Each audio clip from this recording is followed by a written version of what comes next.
আমরা গত 53 বছর ধরে 1971 সালে যে সাম্য মানবিক মর্যাদার জন্য বাংলাদেশ স্বাধীন হয়েছিল, আমরা দেখেছি গত 54 বছর ধরে বাংলাদেশের রাষ্ট্র ব্যবস্থায় বাংলাদেশের রাষ্ট্র কখনো রাষ্ট্র হিসাবে গড়ে ওঠেনি, বরঞ্চ এই রাষ্ট্র যেখানে নাগরিকদের তাদের ধর্মীয় পরিচয়, পেশাগত পরিচয়, তার আর্থিক অবস্থান এবং দলীয় পরিচয়ের ঊর্ধ্বে ওঠে রাষ্ট্রের প্রত্যেকটি নাগরিকের জীবন জীবিকা, নিরাপত্তা, সুরক্ষা দিবে, সেখানে আমরা দেখেছি গত 54 বছর ধরে বাংলাদেশের এই রাষ্ট্রীয় যে প্রতিষ্ঠানগুলো আছে সেই প্রতিষ্ঠানগুলো যখন যেই দল ক্ষমতায় আসে তার বিরোধী দলকে দমন করার জন্য, নিপীড়ন করার জন্য, গুম করার জন্য রাষ্ট্রের নাগরিকদেরকে এক নিপীড়ন যন্ত্রে পরিণত করেছে।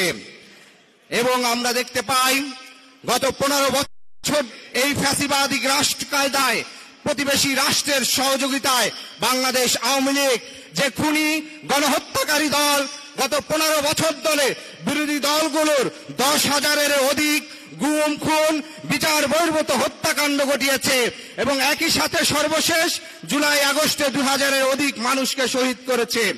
আজকের এই অনুষ্ঠানে যারা শহীদ হয়েছেন তাদের রুহের মাগফিরাত কামনা করি। একই সাথে গত 15 বছর ধরে এই ফ্যাসিবাদ বিরোধী লড়াইয়ে যারা গুম খুনের শিকার হয়েছে সেই সব পরিবারের প্রতি সমবেদনা জানাই এবং তাদেরও রুহের মাগফিরাত কামনা করি।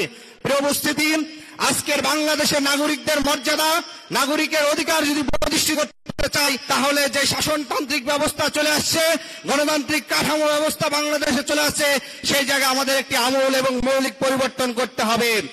একসাথে গত 15 বছর ধরে বাংলাদেশের নাগরিকদের যে ভোটাধিকার হরণ করা হয়েছে সেই ভোটাধিকার আমাদেরকে দ্রুত ফিরিয়ে আনতে হবে। আমরা সরকারকে স্পষ্ট করে বলতে চাই, আমরা দেখেছি সরকারের দায়িত্ব 10 মাস গ্রহণ করার পরও এখন পর্যন্ত শহীদ পরিবারের পুনর্বাসনের ব্যবস্থা করা হয়নি, এখন পর্যন্ত আহতদের তাদের সঠিক চিকিৎসা হয়নি, এখন পর্যন্ত গত 15 বছর ধরে যেসব বিরোধী রাজনীতিবিদদেরকে শত শত মামলা দিয়ে তাদেরকে কারাগার করা হয়েছে সেই মামলার হয়রানি থেকে এখনো তাদেরকে নিষ্পত্তি দেওয়া হয়নি।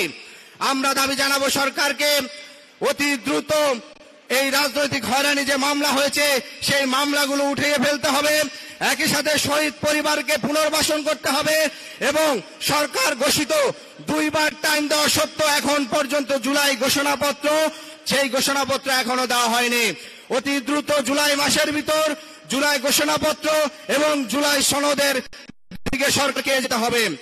আজকের যে আলোচনার অন্যতম বিষয় জাতীয় ঐক্য, সেই বিষয়ে একটি কথাই বলবো, জাতীয় ঐক্যর ক্ষেত্রে আমাদের অবশ্যই গণতান্ত্রিকার, মানবাধিকার এবং দেশের সার্বভৌমত্ব প্রশ্নে সকল রাজনৈতিক দলগুলোকে দলমত নির্বিশেষে একটি প্ল্যাটফর্মে এই 3টি বিষয় কোনো আপোষ করা যাবে না।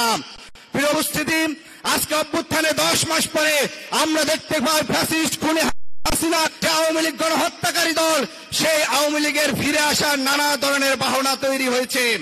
আমরা দেখতে পাই জুলাই আগস্ট গণ অভ্যুত্থানে ফ্যাসিস্ট সরকারকে উৎখাত করে যে জনতা আওয়ামী লীগকে বাংলাদেশ থেকে বিদায় করেছে, নানা ফরম্যাটে নানা বেশে আসার চেষ্টা করছে। তার অন্যতম সেটি কি বেশ? সেটি হচ্ছে স্বাধীনতা এবং মুক্তিযুদ্ধে আওয়ামী লীগের অবদানের নাম করে তারা শেখ মুজিবের আবারও স্বৈরাচারী হিসাবে এখানে বাংলাদেশে আসার চেষ্টা করেছে। আপনারা দেখতে পাচ্ছেন যে এই আওয়ামী লীগ গত 15 বছর ধরে শেখ মুজিবের যে অবদান 1971 সালে সেটিকে আমরা শ্রদ্ধা করি, কিন্তু 71 পরবর্তী স্বাধীন বাংলাদেশে এই বাংলাদেশে ভোট চুরির ইতিহাসে, বিরোধী দলের গুম খুনের ইতিহাস, জাসদের 30,000 নেতা কর্মীর ইতিহাস এবং সর্বশেষ গণতন্ত্র হত্যা করে বাকশালে কায়েম করেছিল সেটা ছিল শেখ মুজিবুর রহমান। আমরা দেখি যখনই রাজনীতিবিদরা, অনেক রাজনৈতিক দলগুলো আজকে তারা প্রেস রিলিজ দিয়ে বলেন যে অমুকের অবমাননা সহ্য করা যাবে না, আজকে মুক্তিযুদ্ধ মঞ্চের সাথে অনেক রাজনৈতিক দলের সেই বিবৃতি মিলে যায়। আমরা স্পষ্ট আরো দেখতে পাই যে সিভিল সোসাইটি 7ই জানুয়ারি নির্বাচনের পূর্বে ভোটাধিকার ও স্বাধীনতার জন্য যখন শাহবাগে কর্মসূচি ডাকা হতো সেখানে 20 জন লেখক, শিল্পী, সাংবাদিক খুঁজে পাওয়া যেত না।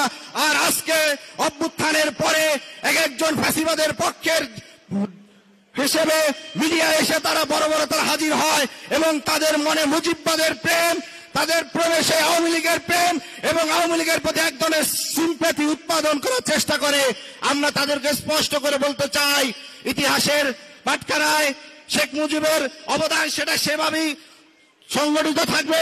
একই সাথে বাংলাদেশের গণতন্ত্র হত্যাকারী হিসাবে, বাংলাদেশের বাকশাল কায়েম হিসাবে তার নামও সেই হিসাবে থাকবে এবং বাংলাদেশের ফ্যাসিবাদ যে কায়েম করেছে সেই ফ্যাসিবাদের আইকনিক লিডার হিসাবে তিনিও সেইভাবে থাকবেন। আমরা বাংলাদেশের সকল রাজনৈতিক দলকে আমরা অতি দ্রুত স্বাধীনতা, সার্বভৌমত্ব, আধিপত্যবাদ বিরোধীর ঐক্যে সবাইকে আহ্বান জানাই।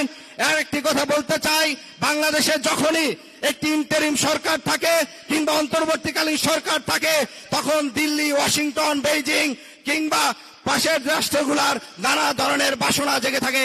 বাংলাদেশের গণতান্ত্রিক লড়াইয়ে এদেশের আপামর জনতা তার সর্বোচ্চ শক্তি দিয়ে ফ্যাসিবাদের বিরুদ্ধে লড়াই করেছে। কোন প্রতিবেশী রাষ্ট্র, কোন বিদেশি রাষ্ট্র কিংবা কোন ওয়াশিংটন, বেইজিং কিংবা দিল্লির ন্যূনতম সহযোগিতা ছাড়াই আমরা আমাদের দেশের স্বাধীনতা, সার্বভৌমত্ব প্রতিবেশী রাষ্ট্রের থেকে রক্ষা করেছি। অতএব আগামী দিনের বাংলাদেশের সিদ্ধান্ত গ্রহণ করবে এদেশের রাজনীতিবিদ, এদেশের রাজনৈতিক দলগুলো, এদেশের আপামর জনতা, এদেশের স্বাধীনতাকামী জনতা, এদেশের দেশপ্রেমিক জনতা। বাংলাদেশের গণতান্ত্রিক উত্তরণে আপনাদের সহযোগিতা আমরা চাই, কিন্তু সেটা কখনোই যেন বাংলাদেশের জনগণের প্রতি বিমাতা সুলভ না হয়।